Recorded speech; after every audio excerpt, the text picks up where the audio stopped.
with Magic Monday. Hello, everyone. Good morning. Happy Magic Monday. We are talking about manifesting homes today. Manifesting houses. Oh my gosh. So much fun. I didn't even know I was good at manifesting houses, but more than 20 years ago, almost 30 years ago, when you were little, is when I manifested my first house. And so Megan and I were talking about this because I've manifested, like, it was just a natural thing for me. It wasn't natural. I knew what I was doing, but I didn't realize how good I was. You realized what you're doing the first time? I did.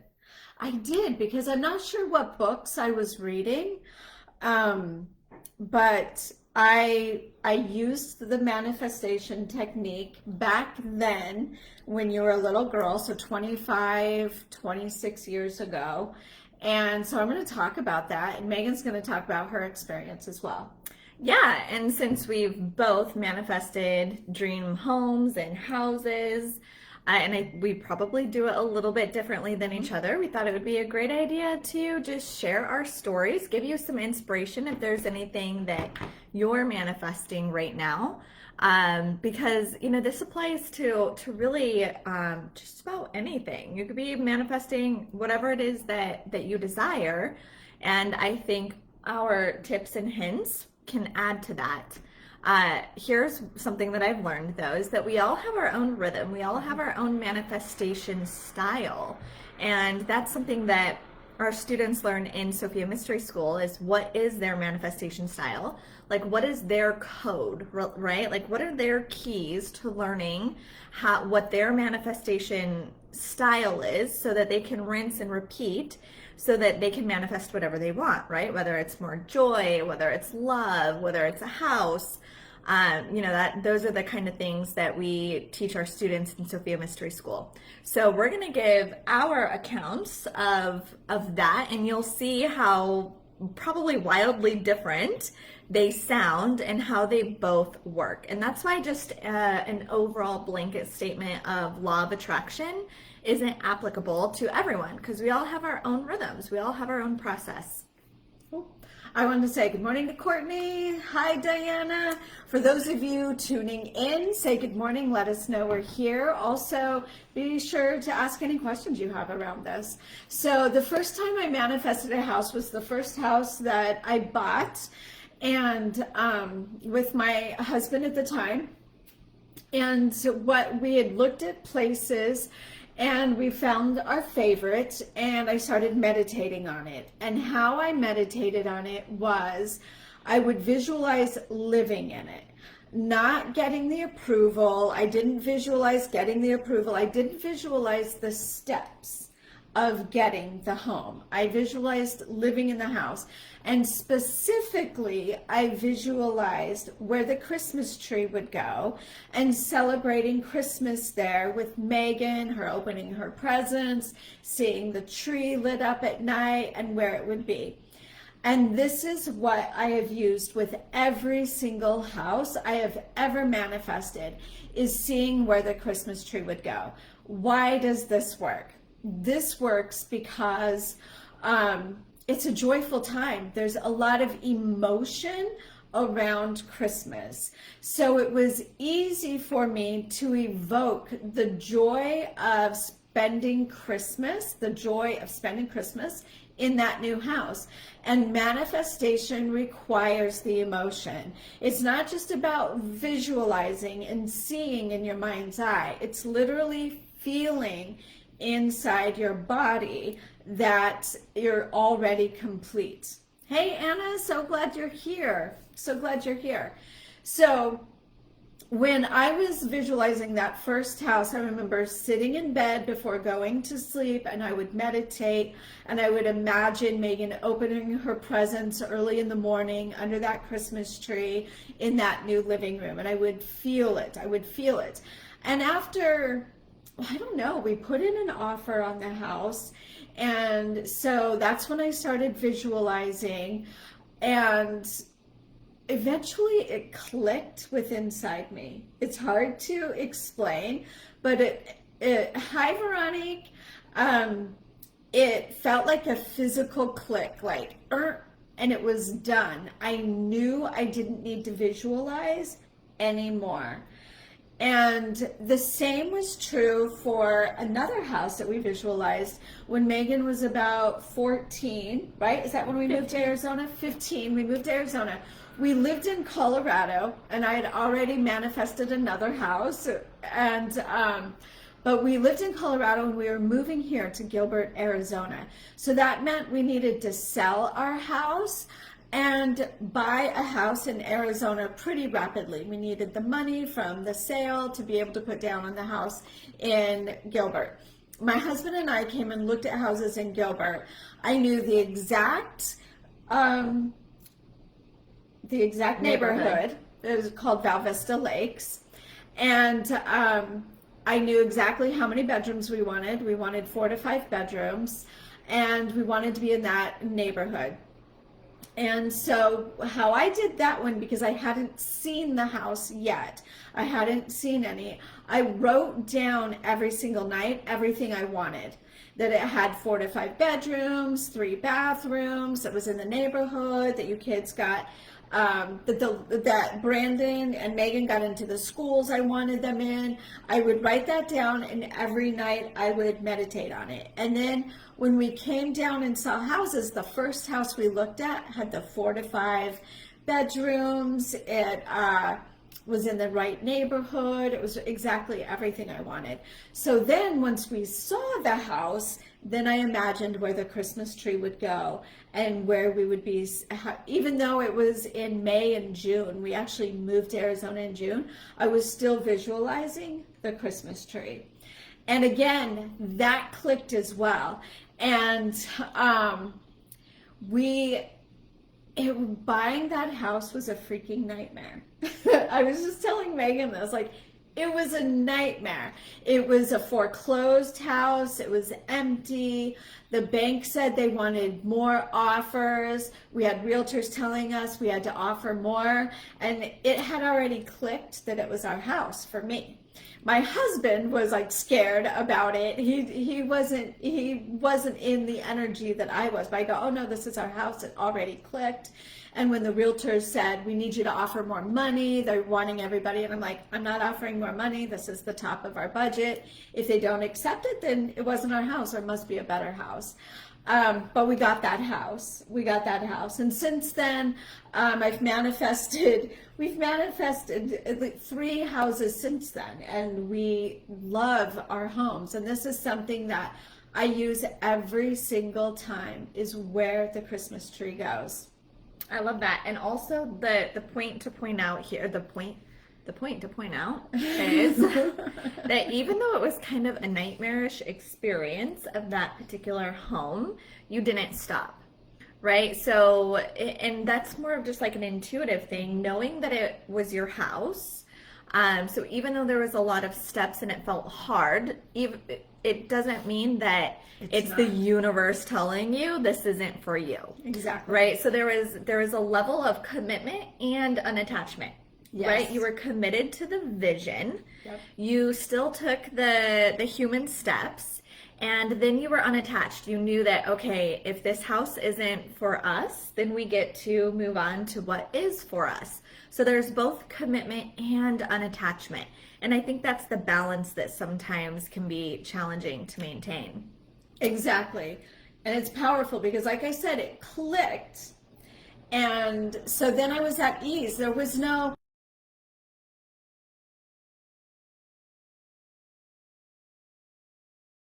it wasn't the house that we saw. It was like this internal knowing that if that wasn't the house, that there was something even better.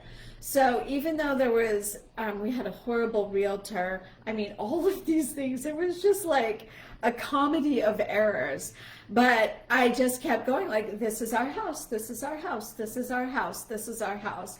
And it was never, like you said, never giving in to, this is too hard, we must give up, or maybe we're not meant to move. That was never a question. So Thank you for bringing that up. Yeah. That was a great house too. We loved living there. We did, and I was dreamed such a about haunted it. house. It was a totally haunted house. We had so much activity in there. The first week we lived there, I had a dream that all the spirits were celebrating that we were there. Yeah, there was a lot of spirits. We could do a Magic Monday on some of the stuff that happened in that house. Yeah, no kidding. We no could. kidding. We could. Some of it's a little scary. In fact, Yeah. we said one time. I said this can't be going on for everybody. If this is what happens to people who work in metaphysics or paranormal or whatever, then nobody would be working in it, because we had some freaky stuff happen.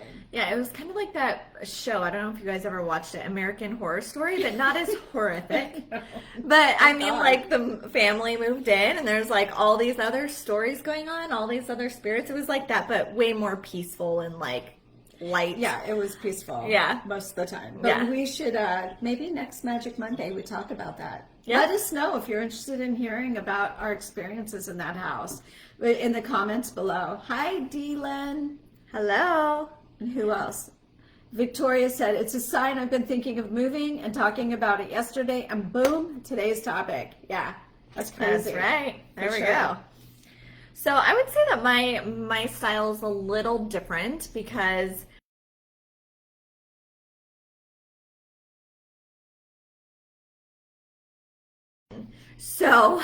and then I feel like those are more real.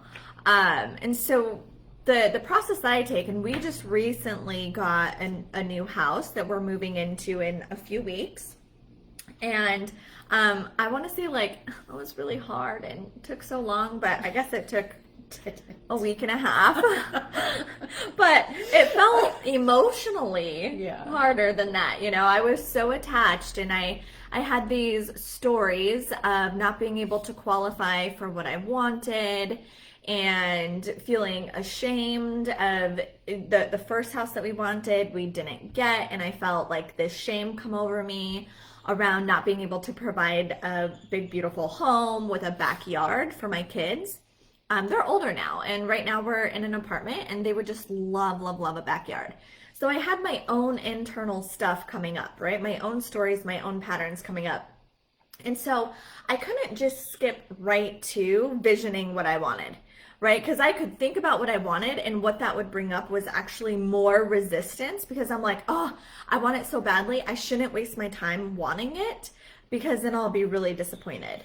So my process was really clearing those patterns and then backing that up with the visualization. So the way I cleared it was EFT, journaling. So journaling and EFT. Journaling so I could see what was really coming up, like what's underneath this. It wasn't just that, oh, I'm disappointed that, you know, my kids won't have a yard to play in. There's so much more underneath that. So the journaling helped me excavate the real root cause of this particular shame. And then I use the process that Michelle uses most, which is EFT, which she'll be doing in this group with a special someone. Hopefully it's one of you that are on here right now. And this released all of the emotional attachment I had to those stories, that I was an irresponsible mom if I couldn't get us a house, that I was disappointing my fiance, that, you know, I just wasn't an adult, I was irresponsible, these sorts of stories, right? So I tapped all those out, and then I backed it up with doing deep meditations of visualizing what I really truly wanted. And I did that every single day, sometimes twice a day, for I would say 5 or 6 days. Yeah, 5 or 6 days. Not very long. Not very long.